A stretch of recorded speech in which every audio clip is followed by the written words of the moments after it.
HTP sent me this welder to test and evaluate, and I told them I was really happy with my other welder that I've been using forever, and the only way I'd make a video is if it welded every bit as good as it or better. So now I'm going to go through welding a bunch of stuff from thin to thick, show you how good it welds. This is 50 thousandths thin.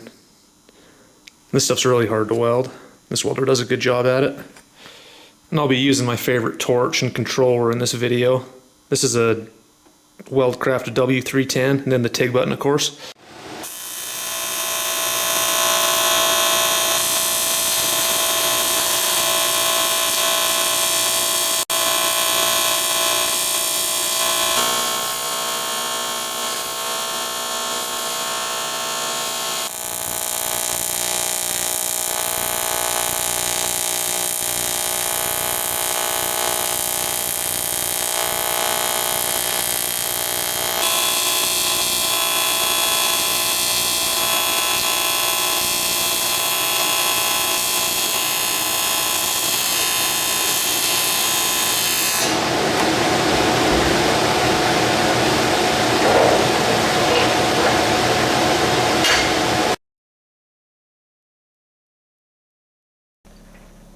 If you want to be able to weld thick aluminum, you need a big welder, and this welder does a great job.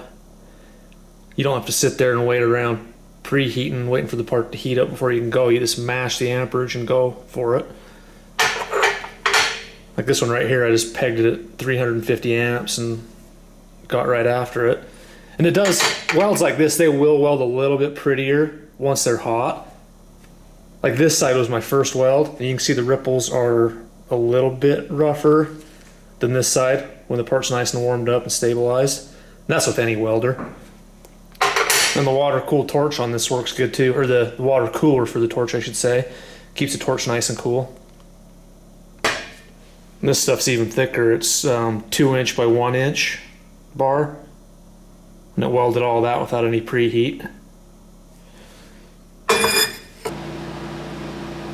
For welding these thin outside corners, I'll be using the pulser. That helps a lot to keep it cool. And this pulser has all the parameters, all the adjustments that you'd ever want.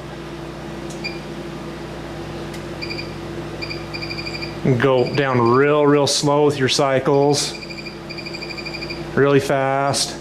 And then a lot of the cheaper welders don't have this either, the peak time. You can drop the peak time way down to 10%. Or go up to 90. Then background amps. You want this capability too for it to go way down low, so when you're not welding, it's not melting apart, and that helps keep it cool.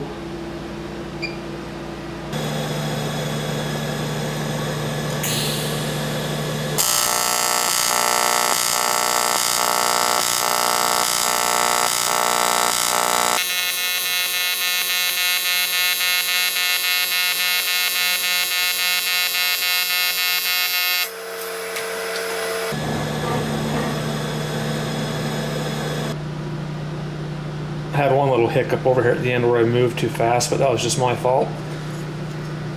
So I had a viewer comment. He wanted me to make a video on welding thin stuff like this. I guess he was making food and beverage trays for airliners where they need to be really lightweight.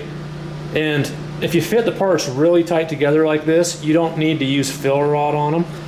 If you put just 1 or 2 tacks on the backside, it's plenty strong if you get it to burn through good like this. Like I bend test this one, and it didn't even break down the weld at all without any filler rod.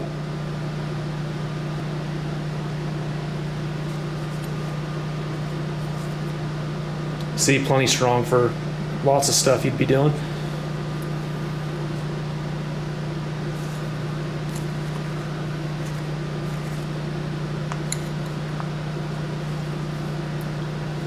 Even without tack welds on the back side of this one, it's holding up good.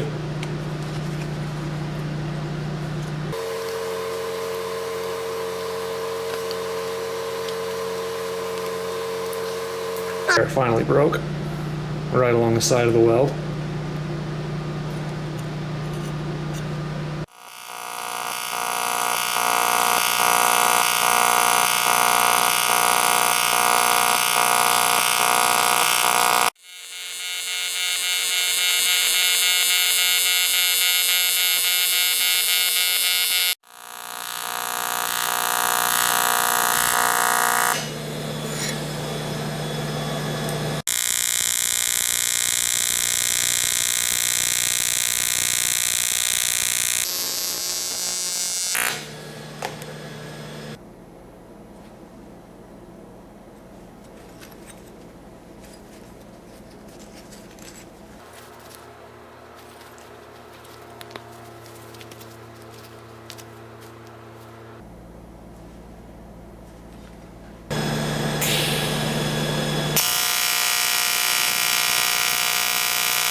So for me, I needed a 400. It runs 350 amps on single phase and it'll run 400 on three phase.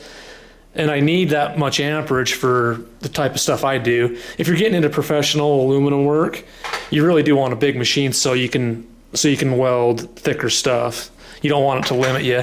I started out with 180 ampere and fought that thing for several years with an air-cooled torch, burning my hand, melting torches, not being able to weld thick stuff. And then I got a 250 and that still wasn't big enough, and then 350, and then this one. And this one will, you can do like cylinder head repairs with this and all sorts of stuff. It just opens up so many possibilities.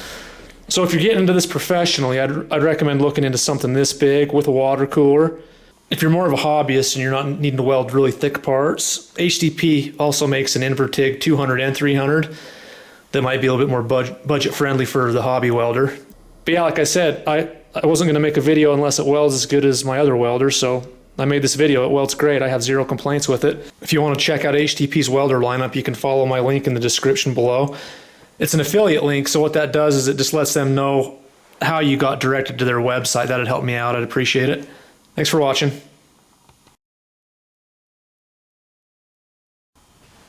And if you do end up ordering an HTP machine through that affiliate link I gave you below, go ahead and email me and I'll give you a free website subscription to my website that teaches you how to TIG weld and fabricate with aluminum.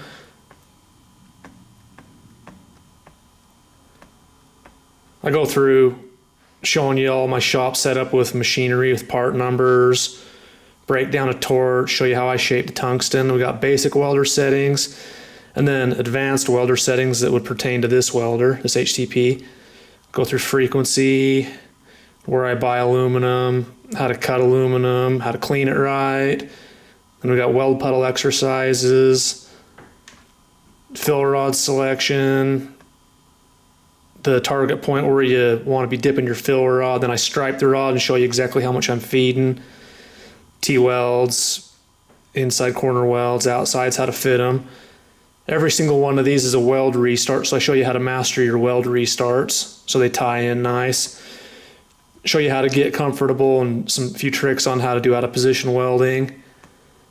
And then a lot of these videos down here, some of them are on YouTube for free, but there's a lot of them that aren't. Show you how I set up my weld positioner, pulsar settings, how I sharpen tungsten real sharp for thin stainless and box cutter blades and even really thin razor blades.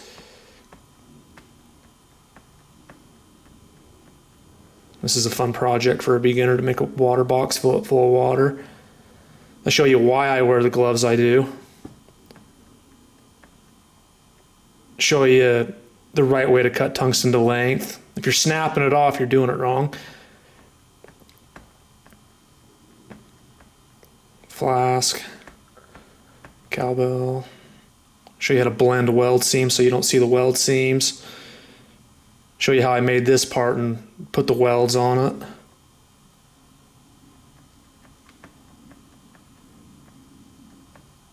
Three-way tube joint, I got templates for that. Cast aluminum repair. And I show you the math behind calculating your rotary positioner speeds.